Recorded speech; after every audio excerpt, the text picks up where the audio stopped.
and all the best for you and for the years to come, and for good cooperation and steady health. Welcome once again to the 31st UDCG meeting.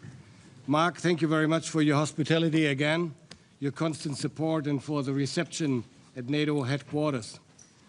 We continue to see a Russia with no discernible intention of bringing this war to an end. Even if Russia has gained some territory, it has paid dearly with enormous losses.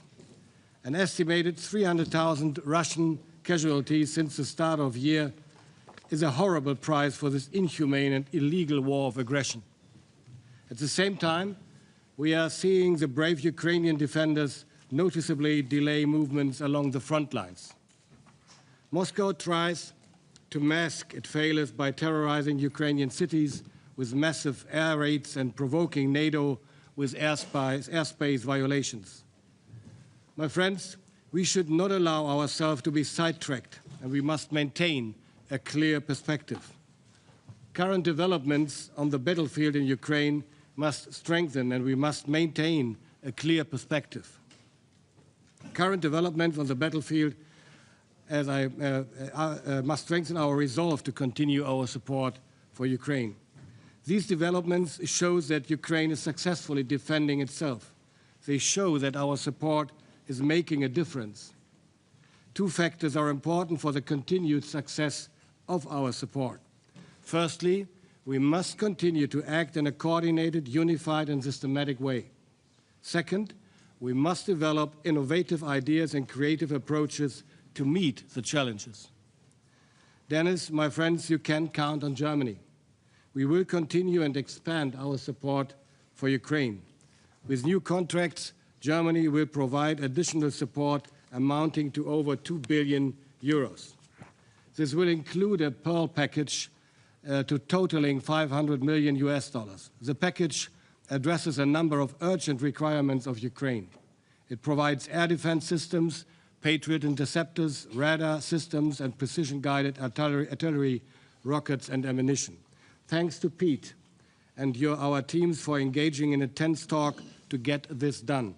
Transparency to our taxpayers, which includes fair pricing, remains key to our success. Thank you for doing everything you could do.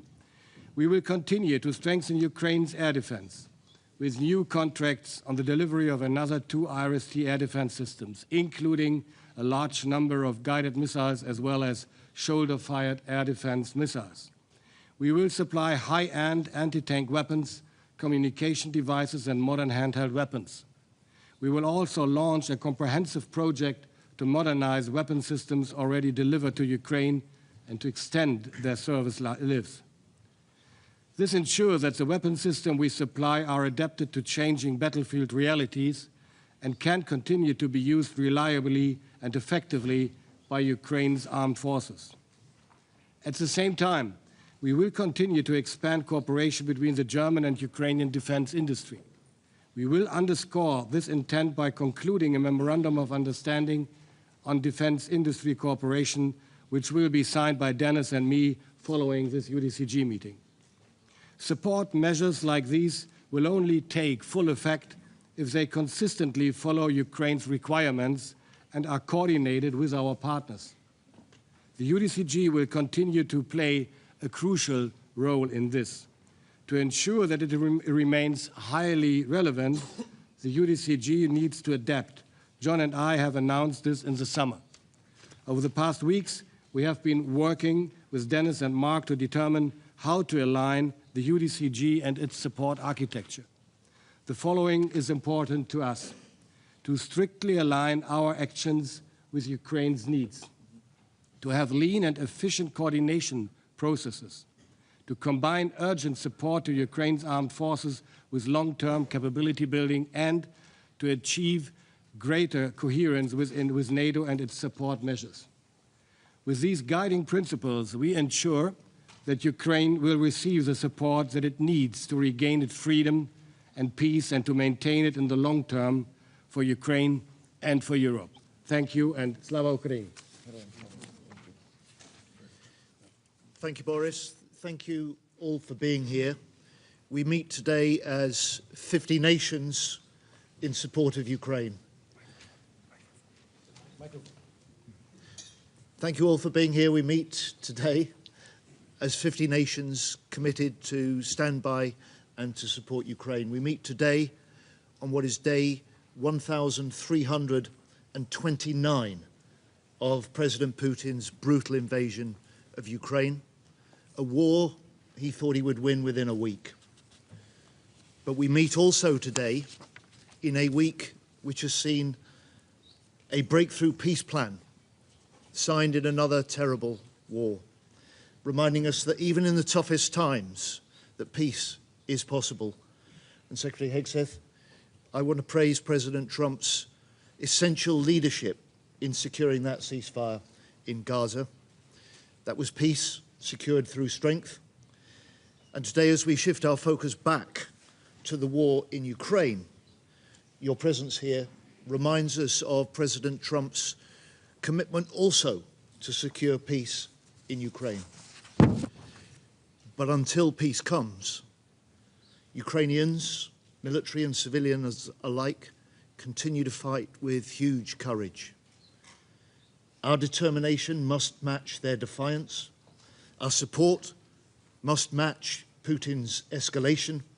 And our role as members of this UDCG is to guarantee Ukraine's strength. In the 8 months since Boris and I jointly took over the leadership of this UDCG, this group has successfully secured pledges worth over £50 billion for military aid capabilities to Ukraine. And from today, as Boris has said, we can announce that the UDCG, that Ukraine and NATO will work even more closely together to respond to the challenge that Denis issued to us. Ukraine's request to better track, better coordinate, better deliver the support the Ukrainian warfighters need. And thank you, Mark, for your support for this initiative. But as we step up further, we must all deliver faster. This year, the UK is spending the highest ever level on military aid to Ukraine. And I can confirm that in the last 6 months alone, we've delivered over 85,000 drones into Ukraine. We've also signed a new industrial partnership with Ukraine, and that will see us rapidly develop new, improved interceptor drones, which we'll mass produce and then supply back into Ukraine in the thousands. And working with allies from Europe and beyond, the UK is also looking hard at how we support Ukraine through the important new Pearl mechanism.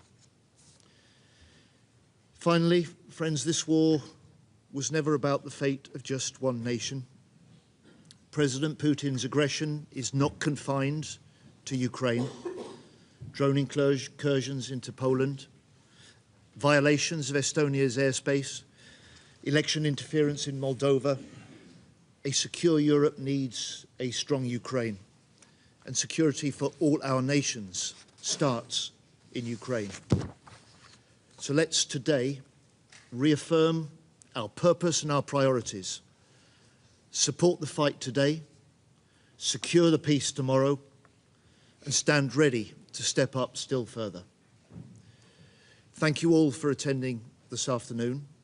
With that, can I, on behalf of you all, welcome Denis to his first in-person UDCG meeting. Thank you.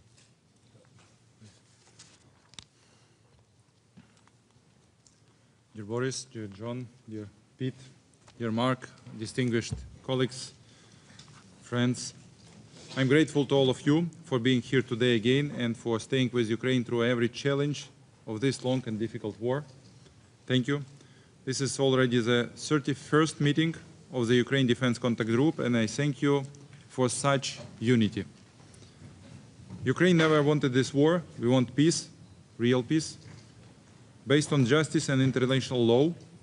We appreciate all efforts or personal efforts of President Trump to bring Russia to the peace negotiations, but Russia still believes it can gain more influence with bombs.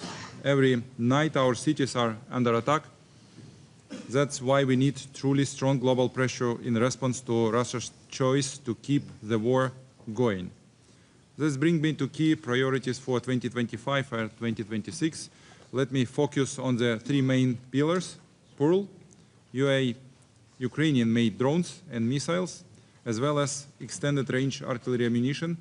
And there is one very important issue, long-range missiles, which our partners have. The name of these missiles everyone knows, absolutely widely known. We ask about this too, to increase pressure on Russia economically and through the destroying their military infrastructure.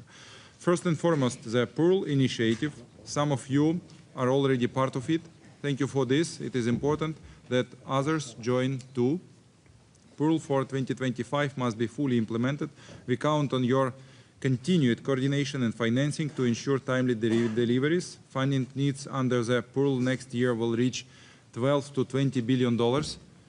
If needed, we are ready to discuss coordination of this project. The next priority is Ukrainian-made drones and missiles. We needed more FPV, ISR, and other drones to hold the front line. We continue to emphasize an urgent funding needs of $4 billion. In 2026, we will be able to build up to 10 million drones if partners commit the necessary funding. These are cost-efficient, fast, and combat-proven solutions.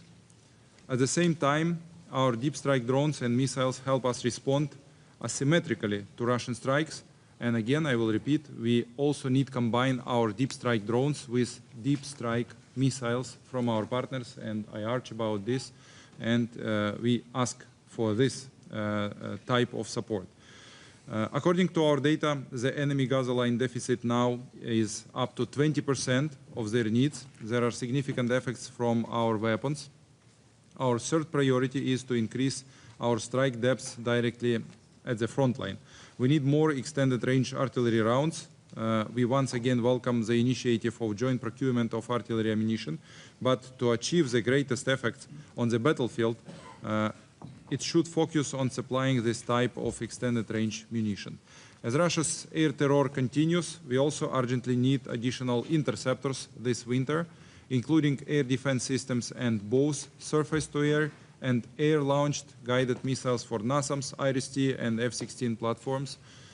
In September alone, they launched over 5,600 strike drones and more than 180 missiles, targeting our civilian infrastructure and people.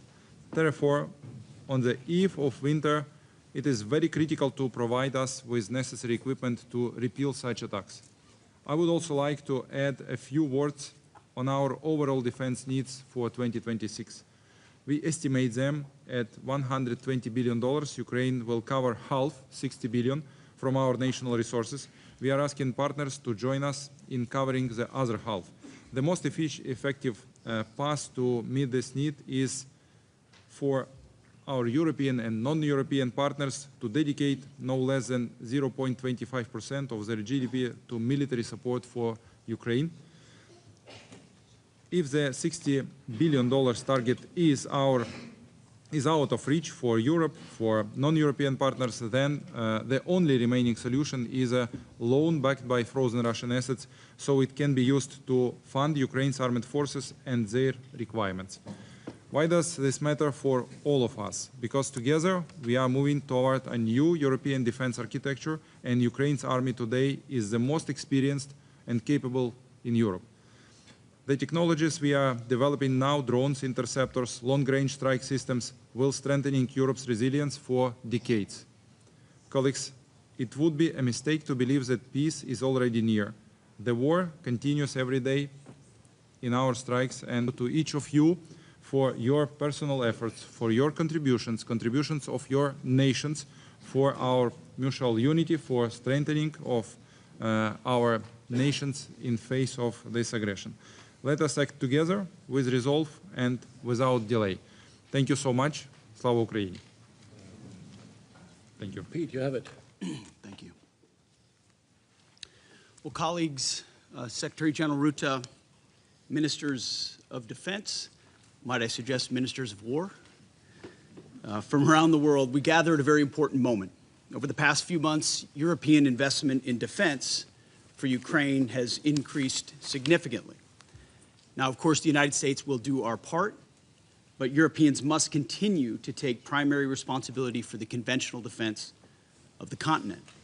Now, as we have before, we're going to continue to constructively remind our allies of all of our Article 3 obligations. Article 3 of NATO states, by means of continuous and effective self-help and mutual aid, allies will maintain and develop their individual and collective capacity to resist armed attack. Today, and thanks to President Trump's efforts since the first term, we are seeing in real time allies taking this obligation seriously, including in Ukraine. A key mechanism to forge peace in Ukraine, as has been mentioned, is NATO's Priority Ukraine Requirements List, or PEARL, funding initiative. For those watching and not familiar, PEARL is how we supply weapons to Ukraine. Basically, Europe pays, the U.S. provides NATO fields. The best equipment in the world from the United States to Ukraine, paid for by European allies. General Grinkowicz, our Supreme Allied Commander, the right guy at the right time, validates the assistance Ukraine requests through the PEARL initiative, and then our team within the War Department assesses those requests. It's a rigorous process, and so far has been effective. As a result, NATO allies have committed more than $2 billion in security assistance to Ukraine through the NATO PEARL initiative since August. Now, allies often say that Ukraine's security is synonymous with European security. Well, now then, therefore, is the time for all NATO countries to turn words into action in the form of PEARL investments. All countries around this table, no free riders. And I certainly appreciate Secretary Ruta's leadership in this important effort, and all the nations today that we've heard step up. Many more commitments just today to that PEARL initiative, which sends an incredible signal to the world about the commitment. I want to commend allies such as Germany and Poland for their efforts in meeting their 5% commitment, which is being invested in fielding combat-credible forces. I could name a lot of other countries as well, the Baltics and Nordics, that have done likewise, and we are grateful. All countries need to translate goals into guns, commitments into capabilities, and pledges into power. That's all that matters, hard power. It's the only thing belligerents actually respect. Your continued investment and leadership are vital to helping Ukraine defend itself and to bring an end to this conflict. Peace through strength. Now, Europe's political leaders have also endorsed military planning for the coalition of the willing. By establishing an operational headquarters and committing personnel to that multinational force, should a peace arrangement be reached, European leaders are sending a clear message to Russia. Now is the time to end this tragic war, stop the needless bloodshed, and come to the peace table. Now, if this war does not end, if there is no path to peace in the short term, then the United States, along with our allies, will take the steps necessary to impose costs on Russia for its continued aggression. If we must take this step, the U.S. War Department stands ready to do our part in ways that only the United States can do. We remain clear-eyed about the fact that the most effective deterrents to Russian aggression are, number one, a lethal, capable, and European-led NATO, and number two, a combat-credible Ukrainian military able to defend itself and thereby continue to deter Russian aggression along NATO's border. Again, peace through strength. Under President Trump's steadfast leadership, and in particular with our European allies, we're going to bring an end to the war in Ukraine. The war must end. Like we saw him do in Gaza and in the Middle East, President Trump knows how to forge peace, to create opportunities in situations, in scenarios where peace seems far off. He and he alone has the ability to do that. This is not a war that started on President Trump's watch, but it will end on his watch. So let us seize this moment, strongly forge peace in Ukraine, and let's bring peace through strength. Thank you very much. Yes. Thank you, dear Secretary of State Healy, Minister Pistorius, Secretary of War Hagsett,